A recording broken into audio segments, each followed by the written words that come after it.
Hello student, welcome to दक्षिणा ई classroom. मैं Arvind Gupta start करने जा रहा हूँ revision lecture for organic chemistry. ध्यान रहे, इस रिवीजन लेक्चर का मेन टारगेट है कि हम लोग प्रीवियस ईयर में जो क्वेश्चंस पूछे गए हैं उसको हम लोग जो है एक बार गो थ्रू होते जाएं, सच दैट कि हम लोग को थोड़ा सा आइडिया लगे कि किस टाइप के क्वेश्चन पूछे गए हैं और किस तरीके का अप्रोच रहा है। ठीक है, तो ये चीज़ें अगर लर्न कर जाते हो तो इन दैट केस आप इजीली जो जेई एडवांस के प्रॉब्लम है या मेंस की प्रॉब्लम है आप इजीली अटेम्प्ट कर सकते हो। साथ साथ में मैं एक चीज़ ये बोलना चाहूँगा कि केमिस्ट्री में और स्पेशली ऑर्गेनिक केमिस्ट्री में आप देखोगे कि जो लास्ट ईयर में क्वेश्चन पूछे गए उसमें बहुत ज़्यादा मॉडिफिकेशन नहीं है। वो जो भी क्वेश्चन आए वो प्रीवियस ईयर में ऑलरेडी वो क्वेश्चंस आपको देखने को मिलेंगे, इसलिए यहाँ पे इसका इंपॉर्टेंस एक बहुत ज़्यादा हो जाता है। आप क्या करो कि पहले आप ट्राई करते जाओ, जो क्वेश्चंस है वो आपको पीडीएफ के तौर पे जो है डिस्क्रिप्शन बॉक्स में भी मिल जाएगा और साथ में आपको क्वेश्चन पहले जो है बोर्ड पे भी दिखता मिलेगा कि जो है ये क्वेश्चन पूछा गया और इस ईयर में ये क्वेश्चन को रखा गया। ठीक है, तो हम लोग जो है दोनों को क्वेश्चन को मर्ज रखे हुए मेंस और एडवांस को। मैं टारगेट रखा हूँ कि मैक्सिमम क्वेश्चन को हम लोग ट्राई करें और उसके थ्रू गो थ्रू होते जाए, चाहे वो थोड़ा सा इजी भी रहे तो उसको जो है with in a fraction of second हम लोग जो है ट्राई करते जाएंगे। ठीक है, तो इसमें पहला टॉपिक है हमारा नोमेनक्लेचर और आइसोमरी से रिलेटेड जो क्वेश्चन है। तो दो टाइप है, एक ऑब्जेक्टिव फर्स्ट है और जिसमें कि सिंगल करेक्ट है। तो अब वन बाई वन देखते चलते हैं। आपके सामने क्वेश्चन है, पूछा गया है the IUPAC name for the following compound. हम लोग को पता करना है कि गिवन कंपाउंड का आईपीएक नेम क्या होगा। ठीक है, तो एक बार ट्राई करते हैं इस चीज को कि किस तरीके से हम लोग इसके लिए आईपीएक नोमेनक्लेचर निकालेंगे। ठीक है, तो यहाँ पे आप देखिए ध्यान से स्ट्रक्चर CH3 इस तरीके से। ठीक है, तो आपको ये एक्चुअली अगर नोमेनक्लेचर का क्वेश्चन आता है तो समझिए कि आपको फ्री मार्क्स मिल रहा है। ठीक है, और ऐसे क्वेश्चन अगर देखो आप जेई एडवांस 2019 तक भी 20 में रिसेंट क्वेश्चन भी पूछे गए हैं तो वो चीज आप ध्यान में रख सकते हो। ठीक है, अब समझना इस बात में कैसे इसमें जो है हम लोग नेमिंग करेंगे। तो यहाँ पे नेमिंग के लिए हम लोग का अप्रोच किया जाना चाहिए, पहले सेट्स क्रिएट कर लो दोनों साइड से, because there are two end. ये तो पता चल पा रहा है कि लॉन्गेस्ट चेन हम लोग को किसको कंसीडर करना है, parent chain. We have to consider, यहाँ पे फंक्शनल ग्रुप तो है नहीं, तो we have to consider the longest chain which containing maximum number of unsaturation या मैक्सिमम अनसैचुरेशन। तो हमारे लिए जो प्रिंसिपल चेन होगा 1 2 3 4 5 6 7। ठीक है, ये चीज होगा। अब नंबरिंग की बात आती है, because there are two end, तो आप क्या करोगे यहाँ पे जाओगे लोएस्ट सेट्स ऑफ लोकेंट के लिए। लोएस्ट सेट्स ऑफ लोकेंट क्या बोलता है, जैसे मैं नंबरिंग कर दूं 1 2 3 4 5 6 7, ये तुम्हारा पेरेंट चेन हो गया। तो अगर मैं इधर से नंबरिंग करता हूं तो आप देख सकते हो कि डबल बॉन्ड को 1 मिल रहा है, ट्रिपल बॉन्ड को 6 मिल रहा है। उसके अलावा जो सब्स्टिट्यूएंट है, बेसिकली हम लोग जो है सेट्स के अंदर फंक्शनल ग्रुप रखते हैं। एक बार मैं आइडिया दे देता हूँ, double bond and triple bond आता है, देन सब्स्टिट्यूएंट का आता है। ठीक है, ये चीज समझना, यहाँ पे बेसिकली प्रिंसिपल फंक्शनल ग्रुप रख सकते हैं, तो ये आइडिया आना चाहिए आपको। तो यहाँ पे जो नंबरिंग है, अब देखो मैं इधर से करूँ तो जो सेट क्रिएट हो रहा है 1 6 3 4 5 ये क्रिएट हो रहा है। इधर से अगर नंबरिंग किया जाता है, मान लो कि जो है डबल बॉन्ड ट्रिपल बॉन्ड को, यहाँ पे बोला जाता है कि डबल बॉन्ड और ट्रिपल बॉन्ड को प्रायोरिटी सेम रखा जाता है, बशर्ते कि जो सेट्स ऑफ लोकेंट है वो सेम ना हो जाए। मीन्स अगर आप देखो यहाँ पे डबल, अगर मैं नंबरिंग ट्रिपल बॉन्ड से स्टार्ट करूँ तो ये हो जाएगा 1, यहाँ पे हो जाएगा ये 6, डबल बॉन्ड को इधर 6 मिल जाएगा, 1 2 3 4 5 6, और जो इसको नंबरिंग है इसको 3 जाएगा, इसको 4 जाएगा, इसको 5 जाएगा, यानी सेट सेम क्रिएट हो रहे हैं। अगर सेट सेम है, बेसिकली हम लोग जो है डिसाइड कर सकते हैं कि जो नंबरिंग गई है डबल बॉन्ड को वो लोवेस्ट यहाँ पे मिलना चाहिए जब सेम सेट्स ऑफ लोकेंट है। तो यहाँ पे सिंपल से आप जो है नेमिंग चला जाएगा। इसमें देखो आप मिथाइल और यहाँ पे मिथाइल है, तो मिथाइल पहले आएगा 1 2, ये देख लो आप लिख लो 1 2 3, ये आपका प्रोपाइल ग्रुप है, तो P पहले बाद में आएगा। तो पहले मैं लिख देता हूँ इसको 3 5 di methyl, 3 5 di methyl, 4 propyl. देखिए ध्यान से 4 प्रोपाइल, यहाँ पे जो है कार्बन है आपके 7, तो इसके लिए लिखा जाएगा हेप 1 in 6 आइन। ठीक है, मैं E यहाँ से हटा दूंगा बिकॉज यहाँ पे Y से स्टार्ट हो रहा है। तो यहाँ पे जो है आप देख सकते हो कौन सा करेक्ट होगा, 3 5 डाईमिथाइल 4 प्रोपाइल हेप्ट 1 in 6 आइन, यानी कि जो है option D will be correct for the given question. ठीक है, तो समझ में आता है, ये मेंस 2019 का क्वेश्चन है, 12 अप्रैल सेकेंड शिफ्ट। आइए नेक्स्ट क्वेश्चन देखते हैं, अभी मेंस का।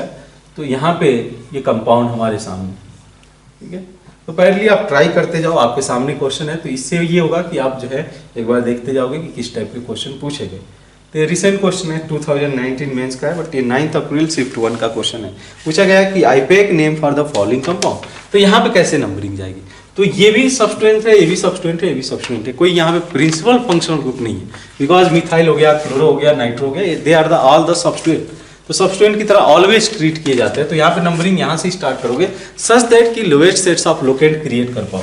अगर मैं यहाँ से नंबरिंग स्टार्ट करता हूँ, मान लो क्लोरो से, तो 1 2 जाएगा, 3 4 5 जाएगा, लेकिन यहाँ से अगर स्टार्ट किया जाए 1 2 3 4, ये लोएस्ट सेट्स ऑफ लोकेंट होगा। अब जब नेमिंग आप करोगे तो क्या करोगे, 2 क्लोरो अल्फाबेटिकली जो पहले आ रहा है सब्सटेंट उसको लिखोगे, 2 क्लोरो, देन आपका आ जाएगा 4 नाइट्रो, पहले मिथाइल आएगा तो पहले मिथाइल में मैं लिख देता हूँ 1 methyl, 2 chloro 1 methyl, 4 nitro, 4 nitro benzene, simple सा नेम हो जाएगा इसका, 2 chloro 1 methyl, 1 methyl 4 nitro benzene. ठीक है, तो in that scenario C option will be correct. आप देख सकते हो 2 chloro 1 methyl 4 nitro benzene, C option will be correct. ठीक है, नेक्स्ट देखिए जो है थर्ड वन। तो इस केस में आपसे क्या पूछा है कि ये क्वेश्चन 2019 में जो है once again 8 April second shift का क्वेश्चन है। पूछा गया है which of the following compound will show the maximum enol content. ठीक है, तो ये बेसिकली जो है जीओसी का पार्ट है, लेकिन इसमें हम लोग रखे हुए हैं। तो CH3 ये एसीटोन हो गया, मैं एक बार स्ट्रक्चर बना देता हूँ और करस्पॉन्डिंग इसके इनॉल फॉर्म को भी रिप्रेजेंट कर देते। ठीक है, ताकि आपको एक आइडिया लग जाए कि इसमें इनॉल फॉर्म स्टेबल होगा कि नहीं। ठीक है, ये रहा। नेक्स्ट देखिए आप CH3 C11O, CH2 C11O, CH3, यहाँ पे अगर आप देखो इसके इनॉल फॉर्म को तो कुछ इस तरीके से जो है ये हाइड्रोजन एसिडिक हाइड्रोजन होता है। ठीक है, आपने जो है देखा होगा डाई कीटोन है, जब भी यहाँ से हाइड्रोजन हटेगा जो कार्बन आयन फॉर्म करके आएगा ये रेजोनेंस स्टेबलाइज होगा, मींस कार्बोनिल ग्रुप अपने तरफ इस इलेक्ट्रॉन को विड्रॉ कर सकता है और इस कार्बन आयन को स्टेबलाइज करेगा। तो एक तो फैक्टर ये होता है कि मतलब इसमें इनॉल फॉर्म में क्यों जाना चाहेगा, because the carbon ion that is going to form here is going to be more stable, बहुत स्टेबिलिटी इसकी हाई होगी। बट हम लोग एक बार देख लेते हैं बनाकर इसका इनॉल फॉर्म, ये हो गया हमारा OH। ठीक है, तो यहाँ पे क्या देखोगे, एक ब्यूटीफुली यहाँ पे एक हाइड्रोजन बॉन्डिंग का फॉर्मेशन। ठीक है, with the chelation, chelation means बोलते हैं साइक्लिक मेंबर रिंग का फॉर्मेशन, और वो सिस्टम को ऑलवेज स्टेबलाइज करता है। जब भी हम लोग मॉलिक्यूल के अंदर देखते हैं कि एक चिलेशन इफेक्ट हो रहा है, रिंग का फॉर्मेशन हो रहा है, तो स्टेबिलिटी वहाँ पे बढ़ेगी।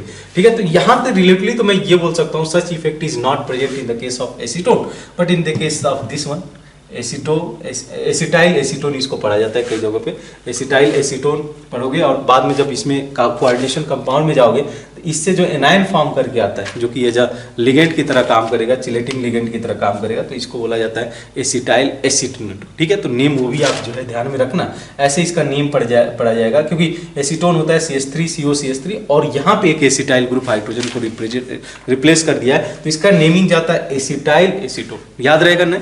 अब एसिटाइल एसीटोन को अगर आप इनॉल फॉर्म में कन्वर्ट कर रहे हो तो देख सकते हो कि ये इनॉल फॉर्म रहा और there is intramolecular yes bonding, at the same time there is the chelation effect which is going to provide extra stability to this molecule in their enol form। तो ये enol form में almost मानते हैं कि 75% में enol form रहेगा, rest 25% ये रहेगा इक्विलिब्रियम पे। ठीक है, तो आई थिंक हम लोग को यहाँ से आंसर मिल जा रहा है, बट हम लोग ट्राई करते हैं कि एक बार इन चीज़ों को भी देखते चलते हैं जो अदर ऑप्शन है। तो देखना आप ध्यान से CH2 C11O और यहाँ पे ग्रुप है आपका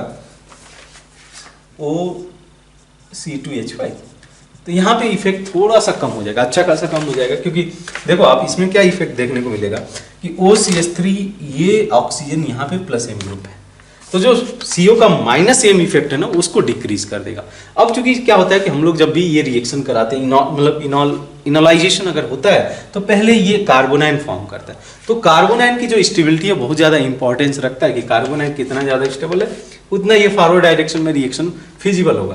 तो यहाँ पे देख सकते हो एक तरीके से अगर मैं ड्रॉ कर दूँ, जैसे यहाँ पे देखो CH3COH, मान लो कि इसको मैंने पार्टिसिपेट कर दिया, CH3 no doubt hydrogen bonding possible है, लेकिन हाइड्रोजन बॉन्डिंग यहाँ पे सफिशिएंट मतलब स्टेबिलिटी तो प्रोवाइड करेगा, but because of this resonance effect यहाँ पे +M इफेक्ट की वजह से, इलेक्ट्रॉन रिलीजिंग ग्रुप होने की वजह से जो करस्पॉन्डिंग इनॉल कंटेंट है इतना ज़्यादा नहीं होगा जितना इस केस में हम लोग ऑब्जर्व करते हैं। क्लियर है बात। तो यहाँ पे जो है स्लाइडली बहुत एक्सटेंड तक कम हो जाएगा। यहाँ पे आपको देखने को मिला था 75%, यहाँ पे देखोगे तो अराउंड 7 to 8% होगा। सिमिलरली लास्ट केस भी देख सकते हो कि CONH2 है, NH2 भी एक तरीके से आपका इलेक्ट्रॉन रिलीजिंग ग्रुप है। हम लोग को अगर इलेक्ट्रॉन विड्रॉइंग ग्रुप मिलता है यहाँ पे तो इसकी स्टेबिलिटी बढ़ती है, लेकिन अगर इलेक्ट्रॉन रिलीजिंग ग्रुप होगा तो इसकी स्टेबिलिटी डिक्रीज होगी। ठीक है, तो आई थिंक यहाँ से आंसर मिल जा रहा है कि this part, this is going to be this option will have more enol content या highest enol content in the given compounds। ठीक है, तो maximum enol content ये पूछा था। तो for third the clearly we can go with option B। Next देखिए question number 4। तो इस केस में वंस अगेन एक सिंपल सा प्रॉब्लम है। क्या पूछा गया है? The IUPAC name of following compound. ठीक है, तो ऐसे क्वेश्चन अगर आते हैं तो आप सरप्राइज नहीं रहिए। जेईई एडवांस भी क्वेश्चन पूछ चुका है 2020 में और एक आसान सा प्रॉब्लम होता। ठीक है, तो यहाँ पे देखिए आप स्ट्रक्चर आपके सामने एक बार मैं यहाँ पे ड्रॉ कर देता हूँ। CH3CH, CH3 CHOH, ठीक है, CH2COH। ठीक है, ये आपका 2019 मेंस 8 अप्रैल फर्स्ट शिफ्ट का क्वेश्चन है। ठीक है, तो कैसे अप्रोच जाएगा? Once again principal functional group is our COH group, not hydroxyl group. आपको प्रायोरिटी ऑर्डर याद होना चाहिए कि जो है फंक्शनल ग्रुप का प्रायोरिटी, और इन दैट केस आपको पता होगा कि एसिड ऊपर आएंगे, एसिड डेरिवेटिव फिर फॉलो करेंगे, देन जो है आपके जो functional group containing triple bond, functional group containing double bond, functional group containing single bond, इस तरीके का है। आप जाकर देख सकते हो, जो है जो आईपीएक नोमेनक्लेचर की वीडियो है वहाँ पे जो है चीज़ें देख सकते हो। तो numbering will start from the principal functional group. 1 इसको जाएगा, 2 इसको जाएगा, 3 4 5, this is the longest chain containing the principal functional group and maximum number of substitute. ठीक है, तो इसको नेमिंग कैसे किया जाए? Hydroxy methyl, which will come first? Hydroxy, तो 3 हाइड्रोक्सी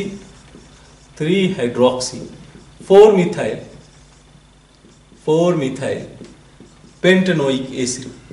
क्या हो जाएगा? 3 4 मिथाइल पेंटेनोइक एसिड। क्लियर है बात? इतना सिंपल सा क्वेश्चन है। तो यहाँ पे which option will be correct? 3 hydroxy 4 methyl pentanoic acid. Clearly we can go with options.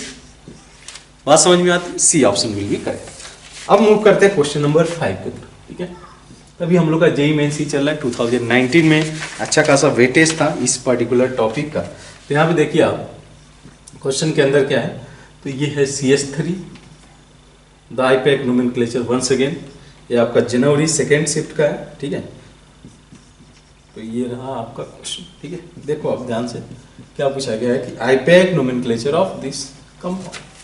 ठीक है, तो क्या करना है आपको? Select the longest chain containing the maximum number of, यहाँ पे तो अनसैचुरेशन है, मैक्सिमम नंबर ऑफ सब्सट्रेट, तो अनसैचुरेशन और सब्सट्रेट।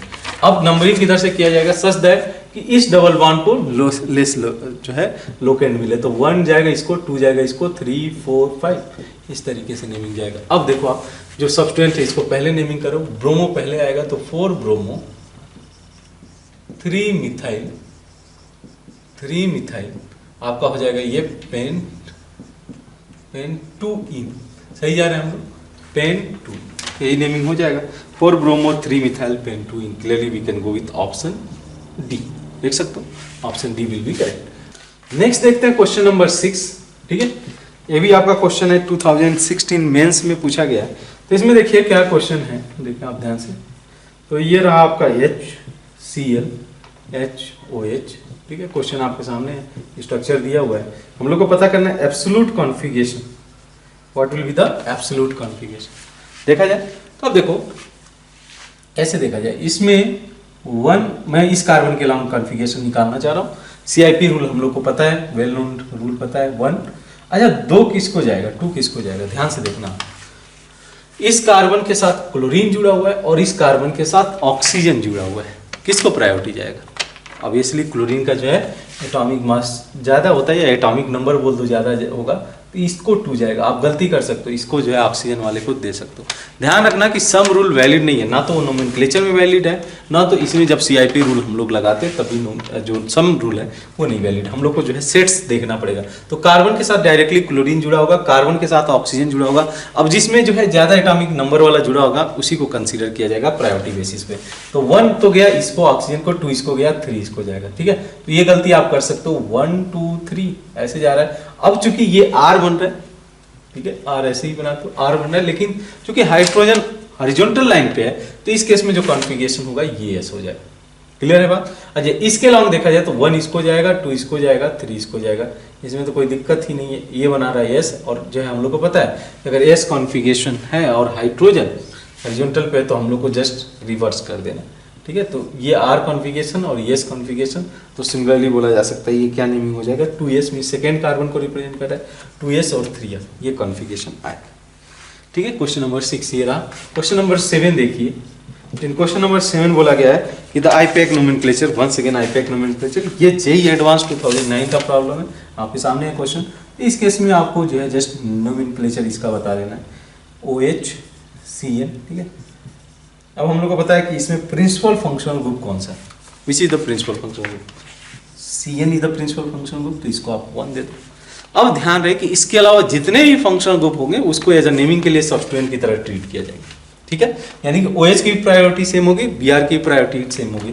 अब हम लोग को देखना होगा कि लोएस्ट सेट्स ऑफ लोकेंट किधर से क्रिएट जाएगा, तो 1 इसको जाए, 2 इसको जाएगा, तभी ये लोएस्ट क्रिएट होगा, अदरवाइज इससे जाओगे तो 1 2 3 चला जाएगा। तो ये गलती मत करना। आप हाइड्रोक्सी देख लिए कि हाइड्रोक्सी CN के बाद प्रायोरिटी आती है, इस वजह से उसको ज़्यादा नंबरिंग मिलनी चाहिए, ऐसी नहीं।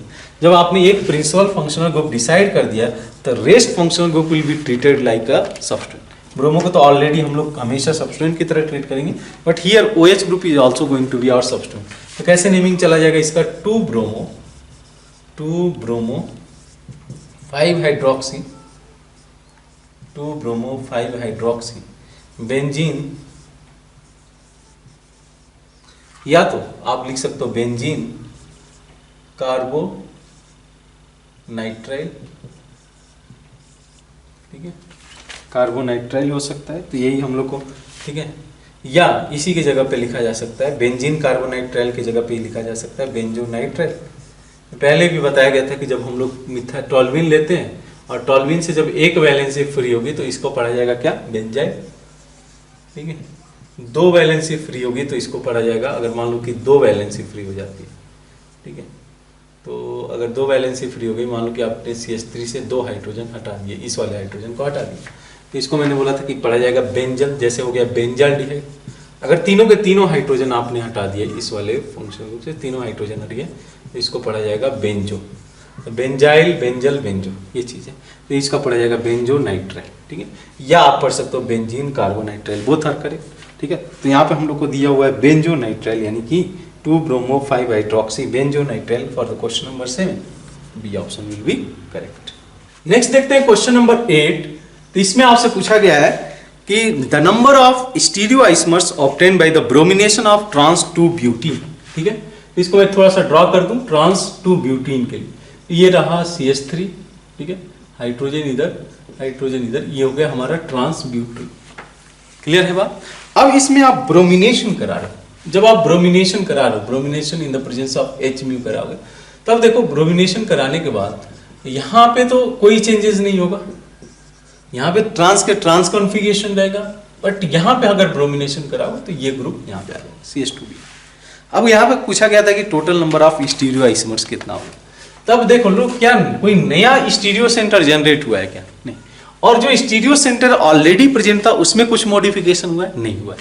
तो यानी कि जो स्टीरियो सेंटर ये था डबल बॉन्ड के लॉन्ग, वो भी इंटैक्ट रहा और नया स्टीरियो सेंटर जनरेट ही नहीं हुआ, यानी टोटल नंबर ऑफ जो स्टीरियो आइसोमर्स है इस केस में 1 ही होगा, कोई मॉडिफिकेशन नहीं होगा, जितना स्ट्रक्चर पहले था अभी भी उतना ही स्ट्रक्चर देखने को मिलेगा, ठीक है। तो 1 विल बी करेक्ट, यानी कि क्वेश्चन नंबर 8 के लिए हमारा A option will be correct. Next question number 9 देखिए, तो क्वेश्चन नंबर 9 के अंदर पूछा गया है the IUPAC nomenclature of following compound, ठीक है। इसको मैं ड्रॉ कर दूं तो ये आपका जो है ये इस तरीके से नेमिंग जाएगा, देखो ध्यान से, इस टाइप के क्वेश्चन आपने किया होगा, बट एक बार गो थ्रू होते जाओ, चीज़ों को समझते चलो कि किस तरीके से अप्रोच रहेगा। तो इस केस में आप जो है देख सकते हो कि जो नेमिंग जाएगा इसमें हम लोग लिख सकते हैं बेंजीन। इसके लिए क्या करते हैं हम लोग, एक स्पेशल सफिक्स का यूज करते हैं, जब भी chain terminating functional group ring के साथ अटैच्ड होता है तो उसके लिए हम लोग को स्पेशल सफिक्स यूज करना पड़ेगा। जैसे यहाँ पे benzene carbonyl chloride, benzene carbonyl chloride ये यूज किया जाता है फॉर नेमिंग के लिए। तो बेंजीन कार्बोनिल क्लोराइड, या यहाँ पे ध्यान में रहे कि बेंजोइल क्लोराइड भी हो सकता है, benzoyl chloride is also accepted name, क्योंकि हम लोगों ने बताया ना कि जब इस कार्बन की 2 वैलेंसी 3 वैलेंसी फ्री हो जाएगी तो इसको पढ़ा जाएगा बेंजो। तो बेंजोइल क्लोराइड वहीं से नेमिंग निकल के आ रहा है, चाहे वो आप बेंजीन कार्बोनिल का क्लोराइड पढ़ो या बेंजोइल क्लोराइड पढ़ो। लेकिन ध्यान रहे अगर सिंगल करेक्ट आपसे पूछा है ना तो this is going to be more appropriate. अगर मल्टीपल करेक्ट दिया हुआ है तो दोनों करेक्ट हो जाए, इस चीज को समझना। मल्टीपल करेक्ट होगा तो ये भी करेक्ट नेम है, ये भी करेक्ट नेम। लेकिन अगर सिंगल, क्योंकि अभी हम लोगों ने किया था बेंजोनाइट्राइल भी नेमिंग आया था, तो ध्यान रहे कि ये ज्यादा अप्रोप्रिएट है कंपेयर टू दिस वन। अगर मल्टीपल करेक्ट है तो both option will be correct in that scenario. ठीक है, समझ में आएगा। आईपीएक नोमेनक्लेचर ऑफ एरोमेटिक कंपाउंड हमारे लिए इंपॉर्टेंट रहता है क्योंकि इससे क्वेश्चन फ्रीक्वेंटली पूछे जाते हैं। ठीक है, तो आइए देखते हैं क्वेश्चन नंबर 10। ठीक है, क्वेश्चन नंबर 10 के अंदर क्या बोला है, ये हमारा स्ट्रक्चर है, सामने देखिए आप। देखते चलिए, क्वेश्चंस को आपको जो है ट्राई करना पड़ेगा। ठीक है, चीजें सीखोगे तो जो है आपके लिए आसान होते जाएंगे। ये रहा हम लोग का स्ट्रक्चर। ठीक है, आई थिंक आपने अभी तक प्रैक्टिस कर लिया होगा किस तरीके से हम लोग इसका स्ट्रक्चर को ड्रॉ कर सकते हैं। ठीक है, तो ये रहा स्ट्रक्चर। बोला गया है कि C2 इज रोटेट, ये रहा C2 फ्रंट वाला कार्बन C2 है, बैक वाला कार्बन C3 है, ये 1 और ये 4th कार्बन। अब बोला गया है कि इसको आपको रोटेट कराना है एंटी क्लॉकवाइज 120 से। तो अगर 120 से रोटेट कराओगे तो CH3 यहाँ पे यहाँ आ जाएगा, ये हाइड्रोजन यहाँ पे यहाँ चला जाएगा और ये हाइड्रोजन। यानी कि अगर मैं ड्रॉ करूँ इस स्ट्रक्चर को रोटेट करने के बाद 120 से एंटी क्लॉकवाइज, ठीक है, तो क्या देखने को मिलेगा, बैक वाला तो ऐसे ही रहेगा हाइड्रोजन CH3, बट फ्रंट वाले में चेंज हो जाएगा। तो CH3 यहाँ पे आ जाएगा, हाइड्रोजन यहाँ पे आ जाएगा और हाइड्रोजन यहाँ पे आ जाएगा। ठीक है, बात समझ में आती है। अब पूछा गया है कि दिस करस्पॉन्डिंग कन्फॉर्मरी, द रिजल्टिंग कन्फॉर्मरी, कौन सा कन्फॉर्मरी जो है, देखो ऑप्शन में ये बोला गया पार्शियली एक्लिप्स, नो एक्लिप्स कर ही नहीं रहे, एक्लिप्स नहीं।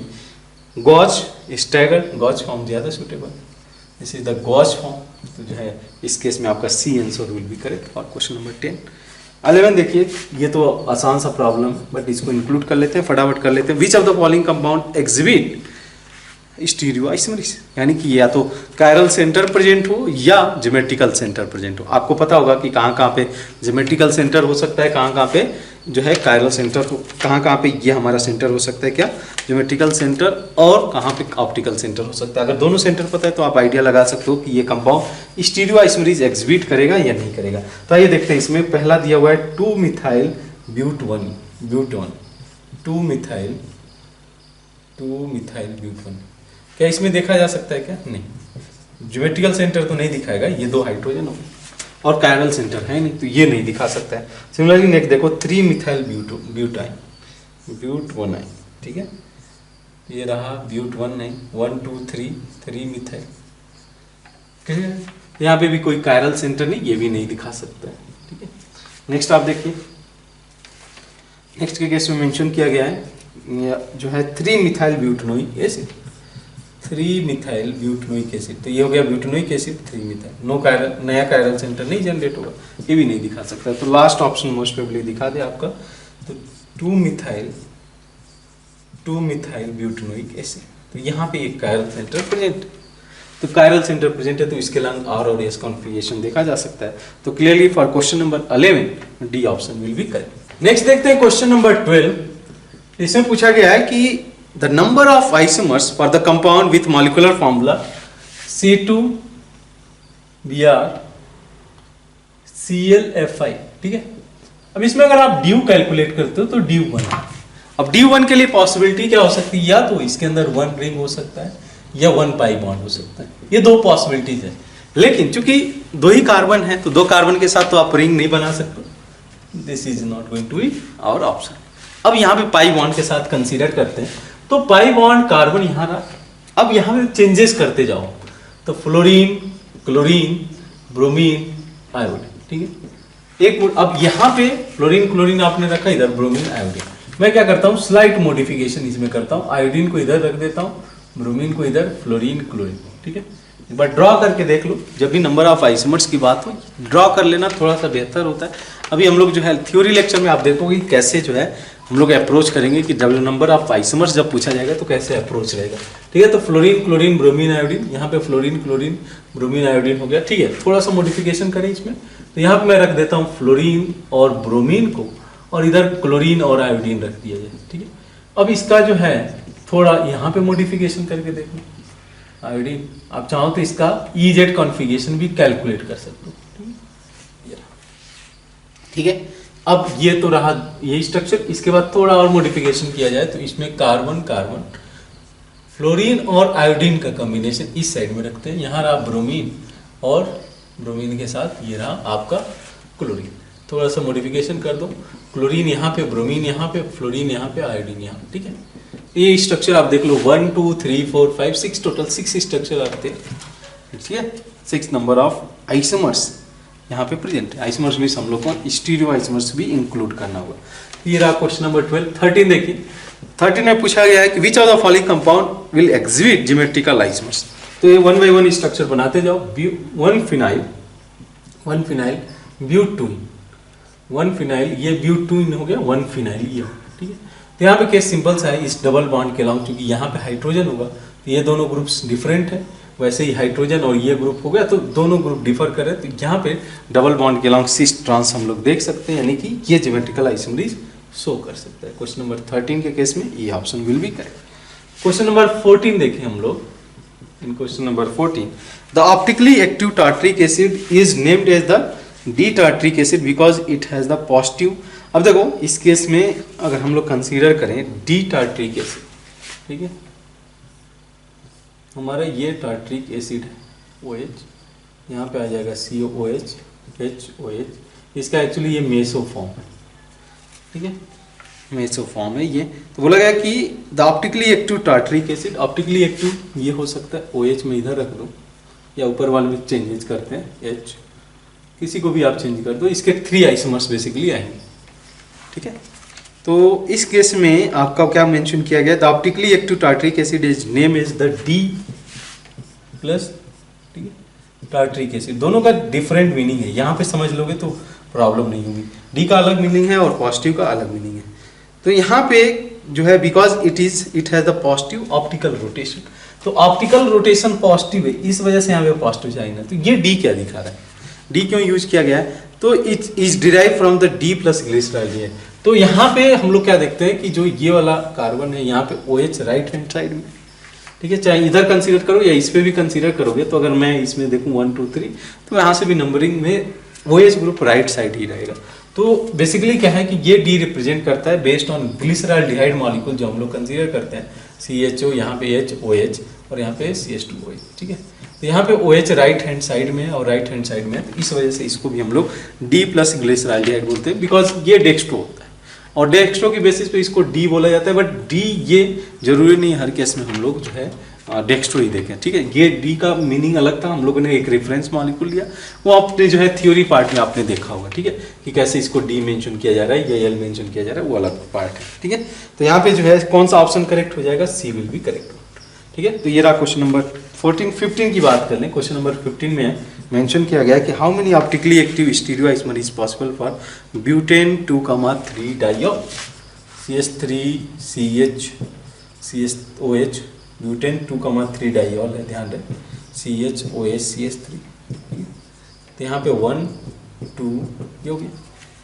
देखो मॉलिक्यूल सिमेट्रिकल, तो मॉलिक्यूल सिमेट्रिकल है तो आप एक बार स्टीरियो आइसोमरिस्टी को ट्राई कर लो। यहाँ पे RS कॉन्फ़िगरेशन, यहाँ के अलॉन्ग RS कॉन्फ़िगरेशन। ठीक है, कैसे ट्राई करना है, तो यहाँ पे मैं R ले लेता हूँ, एक S ले लेता हूँ और यहाँ से RR और RS, उसी तरीके से SR और SS। ठीक है, अब चूंकि मॉलिक्यूल क्या है, मॉलिक्यूल सिमेट्रिकल है तो RS और SR सेम ही हो जाएंगे। ठीक है, इसका कोई मीनिंग नहीं है। RR और S, तो ये यूनिट कंसीडर किया जाएगा, यहाँ से एक टोटल 3 जो है आपके आइसोमर्स यहाँ पे फॉर्म करके आएंगे, 3 स्टीरियो आइसोमर। ठीक है, तो ऑप्टिकली एक्टिव कितने होंगे इसमें से, optically active total number of isomers तो हो गए 3, लेकिन ऑप्टिकली एक्टिव बोला है, ये ध्यान में रखना, ऑप्टिकली एक्टिव कितने होंगे। तो RR का मिरर इमेज हो जाएगा SS। ठीक है, और ऑप्टिक RS क्या होगा, ऑप्टिकली इनएक्टिव होगा, बिकॉज एक क्लॉकवाइज इसमें प्लेन ऑफ सिमेट्री होगा।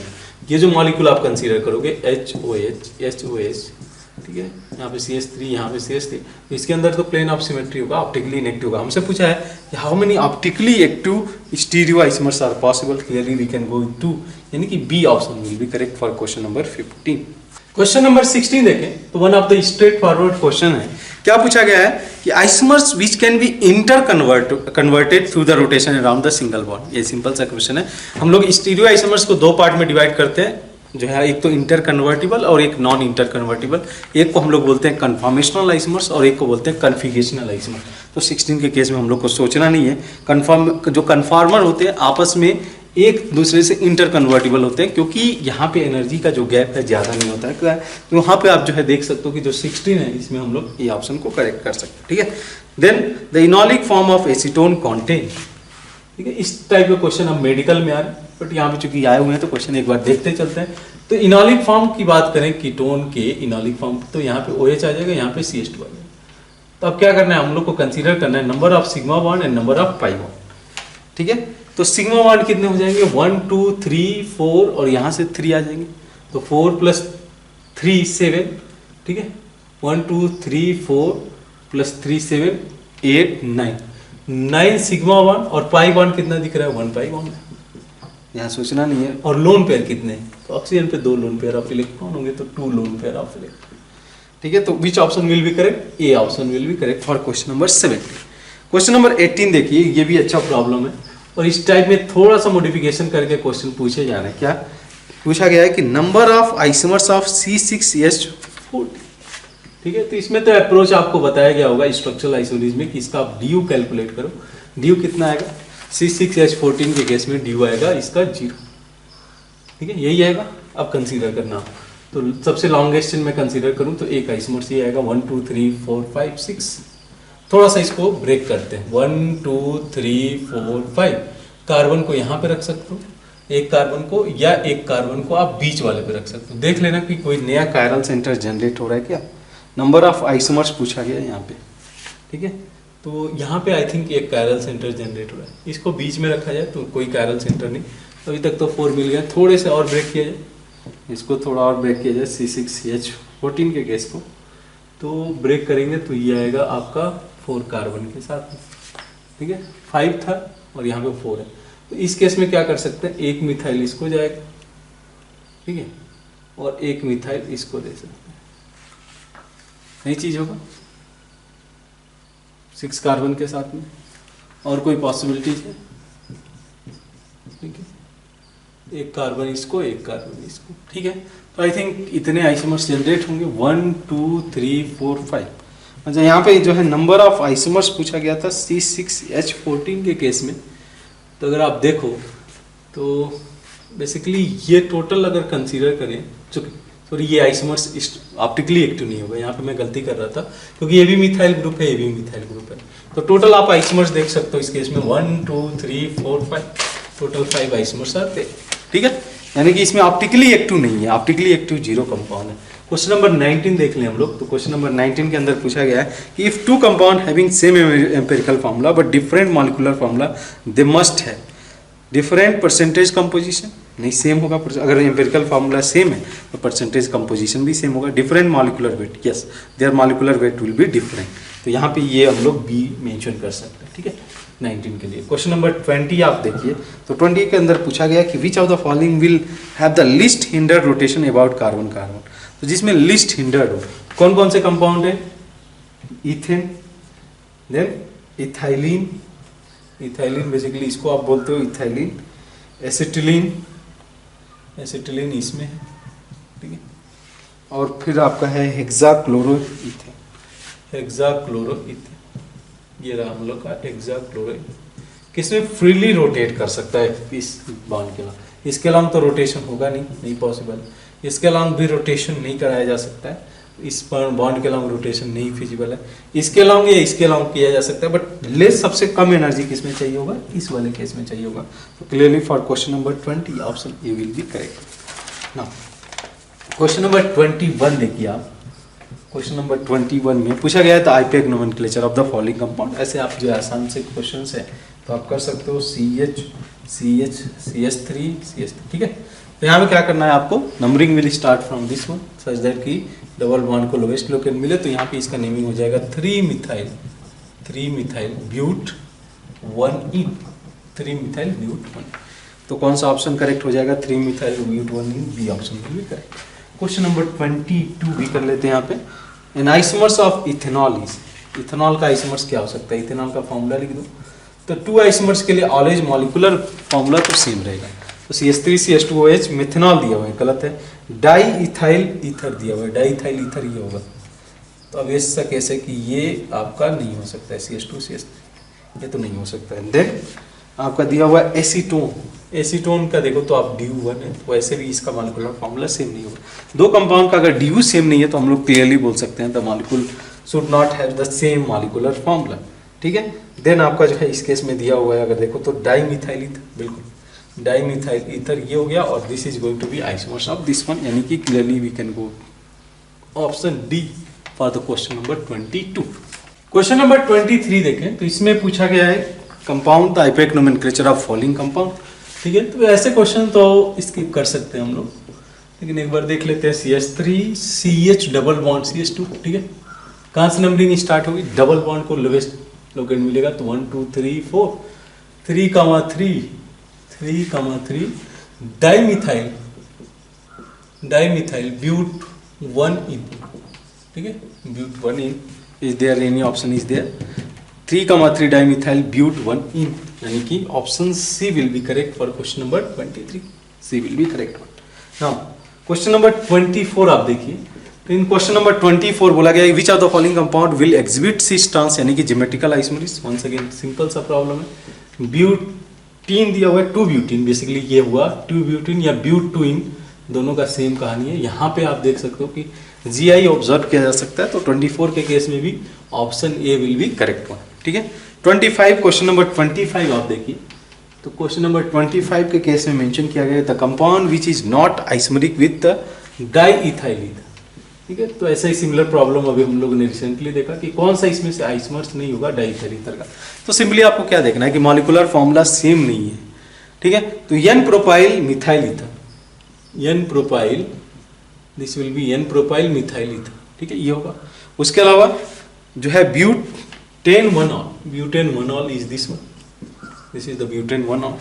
सिमिलरली 2 मिथाइल प्रोपेन 2-ऑल, 2 मिथाइल प्रोपेन 2-ऑल, ठीक है, 2 मिथाइल प्रोपेन, ठीक है। तो ये सभी आइसोमर्स हैं ब्यूटेनोन, ठीक है, ब्यूटेनोन ये रहा आपका ब्यूटेनोन, ठीक है। अब देखो आप कैसे बता सकते हो कि इसका मॉलिक्यूलर फॉर्मूला इससे सेम नहीं होगा, यहाँ पे एक डबल बॉन्ड है, इसमें डबल बॉन्ड नहीं है। ये अगर मैंने बोला कि अगर ड्यू दो कंपाउंड का सेम नहीं है तो उसका मॉलिक्यूलर फॉर्मूला भी सेम नहीं होगा, क्लियर है बात। This two are the not isomers of each other. अगर मॉलिक्यूलर फॉर्मूला सेम नहीं है तो हम लोग आइसोमर्स के बारे में बात ही नहीं करेंगे, क्लियरली मैंने मेंशन किया है, तो option D will be correct, ठीक है। Now moving to next question, question number 26, और यहाँ से हम लोग का जो मल्टीपल करेक्ट क्वेश्चंस हैं वो आइपेक नोमेनक्लेचर के, ये यहाँ पे मेंशन किए गए, ठीक है। तो आइए क्वेश्चन नंबर 26 में बोला गया the IUPAC name of following compound. ध्यान रहे ये रिसेंटली 2017 एडवांस का प्रॉब्लम है, ठीक है। तो इसमें टाइम नहीं लग रहा है, इस वजह से मैंने इस क्वेश्चन को भी इंक्लूड किया, ठीक है। टाइम टेकिंग रहता तो हम लोग जो है टारगेट करते उस क्वेश्चन में, बस इसमें हम लोग सभी क्वेश्चन को टारगेट करने जा रहे हैं, और स्पेशली वहाँ पे थोड़ा ज़्यादा फोकस करेंगे जो हमारे लिए इंपॉर्टेंस रखता है, ठीक है। ऐसा क्वेश्चन देखो, इस क्वेश्चन का हम लोग को आइपेक नोमेनक्लेचर निकालना है, ठीक है। तो इस केस में क्या होता है ना कि आप एरोमेटिक कंपाउंड को अगर कंसीडर करोगे तो यहाँ पे पहले 2 नेम जाता है, एक हम लोग बोलते हैं प्रीफर्ड आइपेक नोमेनक्लेचर और एक होता है सिस्टमेटिक आइपेक नोमेनक्लेचर। प्रीफर्ड आइपेक नोमेनक्लेचर ये होता है कि जितने भी नेमिंग है, चाहे वो कॉमन नेमिंग हो जाए या सिस्टमेटिक आइपेक नोमेनक्लेचर हो गया, तो सिस्टमेटिक आइपेक नोमेनक्लेचर बेस्ड होता है रूल्स पे, जो रूल्स आइपेक ने बनाया हुआ है। तो कॉमन नेमिंग और सिस्टमेटिक आइपेक नोमेनक्लेचर को मर्ज करके कुछ नेम इन्होंने प्रीफर किया है। जैसे आप फिनॉल भी कंसीडर कर सकते हो, तो फिनॉल सिस्टमेटिक नेम नहीं है, प्रीफर्ड आइपेक नोमेनक्लेचर है।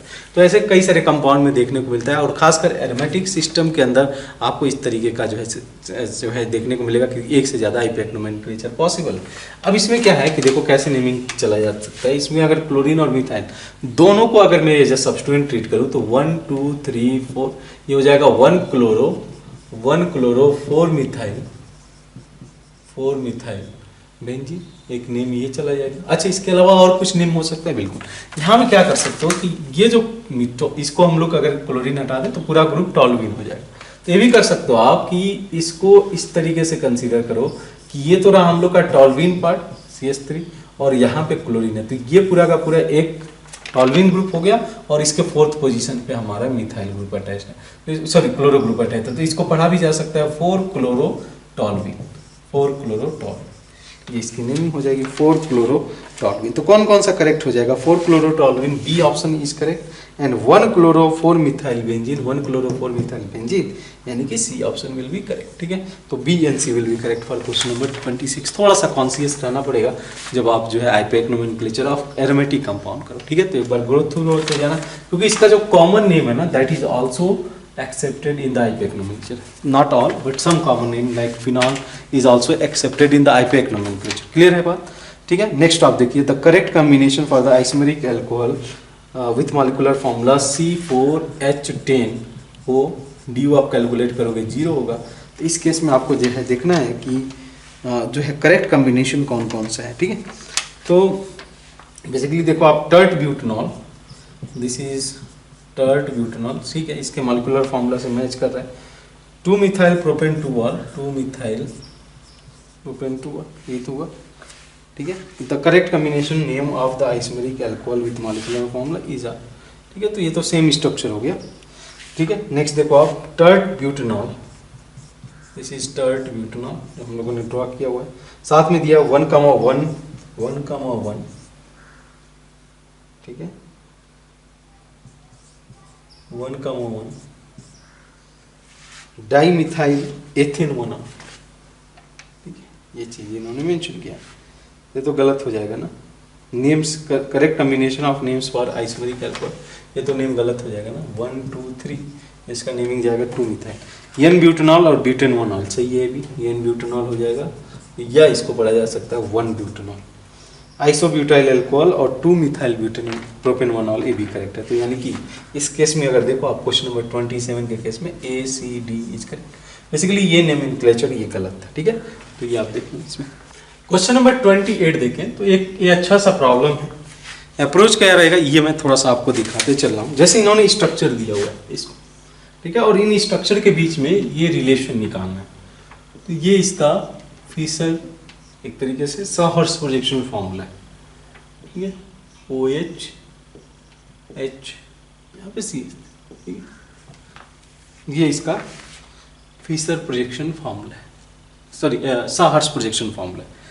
तो अब करना क्या होगा कि रिलेशन निकालने के लिए ये रहा, ये मैं स्ट्रक्चर एक बार बना देता हूँ, थोड़ा सा लेंदियर क्वेश्चन है, बट हाँ इसमें अगर आप अप्रोच देख पा रहे हो, अगर कर पा रहे हो, तो इन दैट केस आप मैक्सिमम इस टाइप के प्रॉब्लम कर लोगे। ठीक है, मेरा अप्रोच देखना कैसे मैं इसको अप्रोच कर रहा हूँ। ठीक है, HOSCH3, ठीक है, देन उसी तरीके से जो ये रहा है N, O की बात करें तो chlorine OH H OH H यहाँ पे, और यहाँ पे CH3। ठीक है, ये स्ट्रक्चर रहा। अच्छा, ये रहा आपका OMNO। देन सिमिलरली P और Q जो है आपको इन्होंने न्यूमन प्रोजेक्शन दिया हुआ है, तो CH3 OH H, यहाँ पे आ गया OH, ये रहा आपका क्लोरीन और ये रहा आपका CH। ठीक है, एक और स्ट्रक्चर है यहीं पे ड्रॉ कर देते हैं, तो ये रहा P, और दूसरा स्ट्रक्चर है आपका यहाँ पे hydrogen OH chlorine CH3 OH।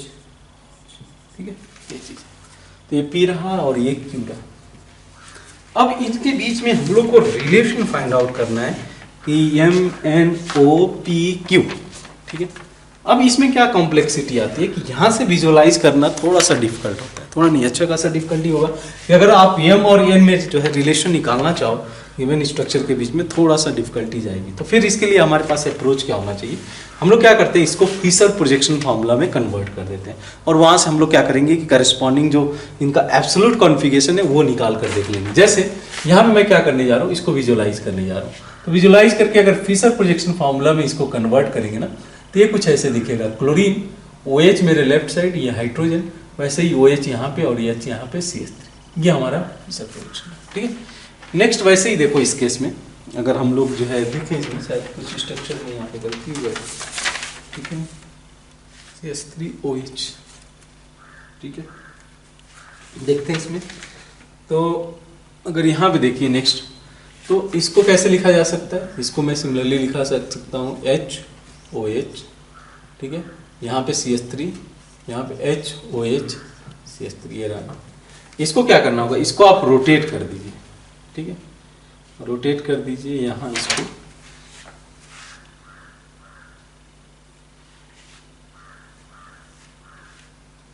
यहाँ पे कुछ गलत हुआ है, इन्होंने क्वेश्चन में गलती रखा हुआ है।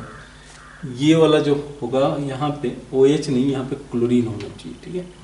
ये आप मिस्टेक थोड़ा सा सुधार सकते हैं, OH, ठीक है, OH ऐसे ही है, यहाँ पे क्लोरीन होगा इस वाले पार्ट, ठीक है। तो यहाँ पे क्लोरीन आप रख देना, ठीक है। तो बेसिकली ये क्वेश्चन में मिस्टेक था, इसको फिर देखते हैं, इस वाले को थोड़ा सा रेक्टिफाई किया जाए। तो मैं क्या कर रहा हूँ, इसको आप रोटेट कर दो, ठीक है, सच दैट कि आप टॉप व्यू ले सको इसका। तो अगर मैं रोटेट करता हूँ, फ्रंट वाले कार्बन को तो ऐसे ही रखूंगा HOH CH3, इसको मैं कैसे भी रोटेट कर दूं, मान लो क्लोरीन को नीचे लेते गए, क्लोरीन, तो आपका OH इधर आ जाएगा, H इधर आ जाएगा, ठीक है। अब इसको जो है आप फिशर प्रोजेक्शन फॉर्मूला में कन्वर्ट करते हैं, तो OH इधर, H इधर, क्लोरीन इधर, OH इधर और H इधर CH3, ठीक है, ये आ जाएगा स्ट्रक्चर। अच्छा, नेक्स्ट देखिए, इसमें अगर आपको करना है तो क्या करना पड़ेगा, इसमें भी रोटेट करना पड़ेगा। तो फ्रंट वाले कार्बन को मैं रोटेट कर देता हूँ, बैक कार्बन को ऐसे ही रखता हूँ, HOH क्लोरीन। अगर फ्रंट कार्बन को रोटेट कराया जाए तो क्या मैं कर देता हूँ, CH3 को नीचे लेते आता हूँ।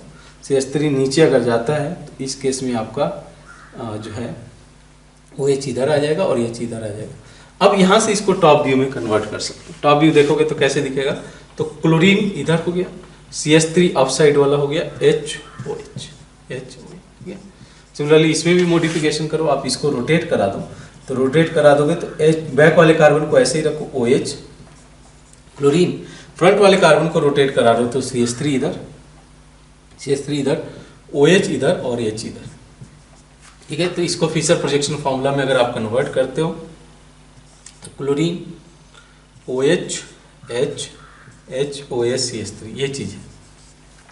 तो या तो आप कॉन्फ़िगरेशन निकाल के देख लो, अदरवाइज कॉन्फ़िगरेशन की भी जरूरत नहीं पड़ेगी। फॉर द गिवन क्वेश्चन के लिए क्या बोला गया है कि MNN are non mirror image stereo isomer, बिल्कुल करेक्ट है।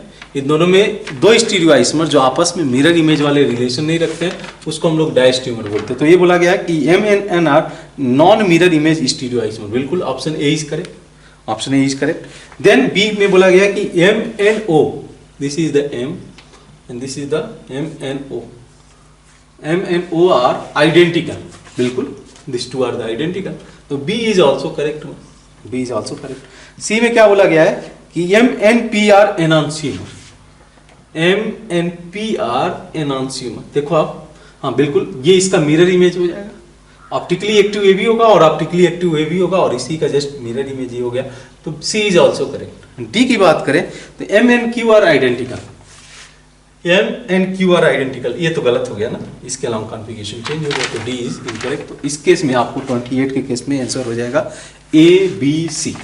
नेक्स्ट देखते हैं क्वेश्चन नंबर 29, और इस टाइप के क्वेश्चन फ्रीक्वेंटली पूछे जा रहे हैं। तो आप देखिए क्या स्ट्रक्चर है, CH3 CHOH CH double bond CH, यहाँ पे CHOH CH3, ठीक है, ये कंपाउंड X दिया हुआ है। अब इस टाइप के क्वेश्चन को अप्रोच करने के लिए हम लोग जो है स्टीरियो आइसोमेरिक ट्री का हेल्प लेते हैं।